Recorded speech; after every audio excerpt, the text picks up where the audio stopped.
నమస్తే. మనం చూస్తున్న పీవీఆర్ న్యూస్. ఈరోజు పార్లమెంట్లో ప్రకటించిన బడ్జెట్పై మనం మాచల్ నియోజకవర్గం బీజేపీ అసెంబ్లీ కన్వీనర్ నాసరైజీ ఉన్నారు. అతన్ని అడిగి ప్రకటించిన బడ్జెట్ గురించి మరికొన్ని విషయాలు తెలుసుకుందాం.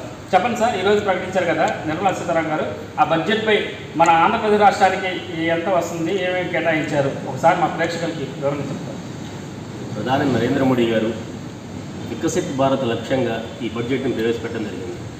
ముఖ్యంగా దీంట్లో పేదలు, యువత, మహిళలు, రైతులు ఈ 4 వర్గాలని ప్రామాణికంగా తీసుకొని ఈ బడ్జెట్ రూపకల్పన చేయడం జరిగింది.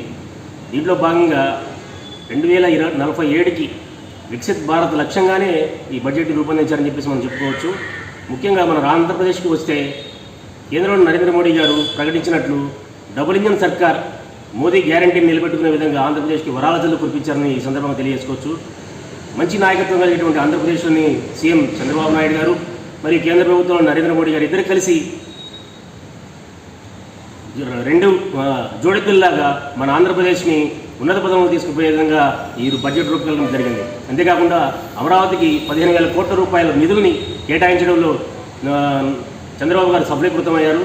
ఆ విధంగానే కాకుండా పారిశ్రామిక క్యారిడర్ని ఏర్పాటు చేయడంలో మంచి కృషి చేశారు. అంతేకాకుండా విభజన హామీలో ఒకటైనటువంటి ఈ వెనుకబడిన జిల్లాలకి ప్రత్యేక ప్యాకేజీని ప్రకటించడం, అంతేకాకుండా పోలవరానికి కూడా ప్రత్యేకమైన నిధులు కేటాయించడానికి హామీ పొందగలగడం ఈ బడ్జెట్లో మనం ఆనందదాయకం. అంతేకాకుండా మన రాష్ట్రాన్ని ఆంధ్రప్రదేశ్ని స్వర్ణాంధ్రగా మార్చే విధంగా మోడీ గారు, చంద్రబాబు నాయుడు గారు కృషి చేస్తున్నారని చెప్పేసి ఈ సందర్భంగా తెలియజేసుకుంటూ ధన్యవాదాలు చెప్తున్నాను.